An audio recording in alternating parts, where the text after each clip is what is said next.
Hello दोस्तों, नमस्कार। आज हम साइलिशिया दवा के बारे में बात करेंगे। होम्योपैथी में साइलिशिया का बहुत बड़ा महत्व है। जब आप तकलीफ में होते हैं, जैसे आपको फोड़ा हुआ है, आपको कोई फुंसिया हुई है, मवाद हो जाती है, तो साइलिशिया के बारे में कहा जाता है कि साइलिशिया आपके फोड़े फुंसी में मवाद जो बनती है ना, उसको कम शक्ति में यदि आप साइलिशिया देते हैं तो वह मवाद को बाहर निकाल देता है और आप स्वस्थ हो जाते हैं। यदि साइलिशिया को बड़ी मात्रा में दिया जाए, अधिक मात्रा में मतलब जैसे पावर अधिक हो साइलिशिया की, तो ऐसी अवस्था में यदि आप साइलिशिया दवा लेते हैं तो ये मवाद को अंदर ही सुखा देता है।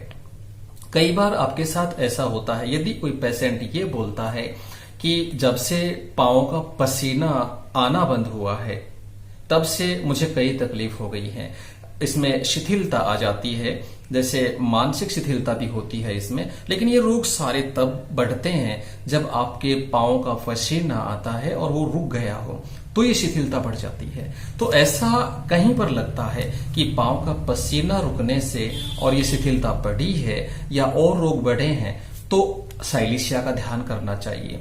कई बार ये होता है, पैरों में पसीना खूब आता है और उसमें बदबू होती है। यदि बदबूदार पसीना आपके पैरों में आता है तो साइलिशिया का स्थान है। लेकिन एक बात का आपको ध्यान रखना होगा कि आप जब सो रहे हैं, नींद में हैं, सोते हैं, तो आपके मस्तक पर, सर में और गले के आसपास अधिक पसीना आता है, तो इसका मतलब साइलिशिया का स्थान है। साइलिशिया को लेने से बहुत जल्दी आपको इसमें राहत मिलेगी। जैसे भगंदर जैसी तकलीफ है, उसमें भी साइलिशिया का बड़ा योगदान होता है। जैसे उसमें मवाद हो रही है, घाव बन गया है, तो ऐसे में यदि आप साइलिशिया कम शक्ति में लेते हैं तो आपको फायदा होता है, और अधिक शक्ति में लेते हैं तो भी आपको लाभ होगा, लेकिन वो मवाद को वहीं सुखा देता है। तो ये साइलिशिया की खास बात है। इसके बारे में और आपको बता दूं, साइलिशिया की शारीरिक रचना होती है ना, उसमें पेट बड़ा होता है। साइलिशिया का जो पेशेंट होगा उसका पेट बढ़ा हुआ मिलेगा। हाथ और पैर थोड़े कमजोर होते हैं। प्रकृति का पेशेंट होता है, लेकिन कई बार गर्म प्रकृति भी नजर आती है साइलिशिया में।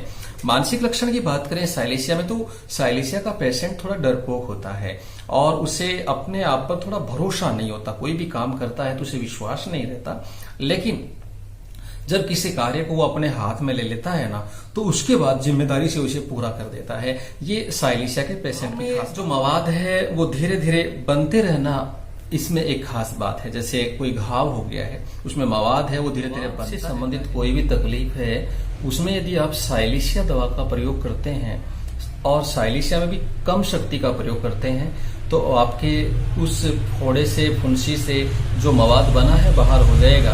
और आप तकलीफ में यदि घाव भी बन गया है और मवाद बहुत ज्यादा बढ़ रही है, तो आप साइलिशिया लेंगे तो आप ठीक हो जाएंगे। आपके पांव का पसीना रुक गया है तो भी आप साइलिशिया लें, और यदि पसीना बहुत ज्यादा आता है और बदबूदार है तो भी साइलिशिया का स्थान बनता है, साइलिशिया लें। लेकिन ये सब दवा लेने से पहले मैं सलाह देना चाहूंगा, अपने नजदीकी डॉक्टर से आप पहले सलाह ले लें और उनके कहे अनुसार, उनके निर्देशानुसार दवा लेंगे तो आपको ज्यादा फायदा मिलेगा।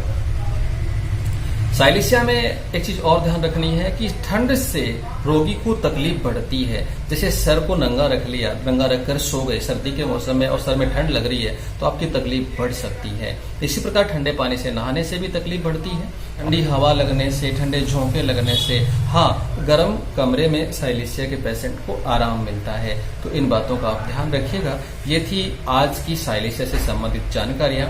दोस्तों, यदि आपको ये जानकारी पसंद आई है तो चैनल को सब्सक्राइब करिए और अपने दोस्तों तक शेयर करिए। धन्यवाद, नमस्कार।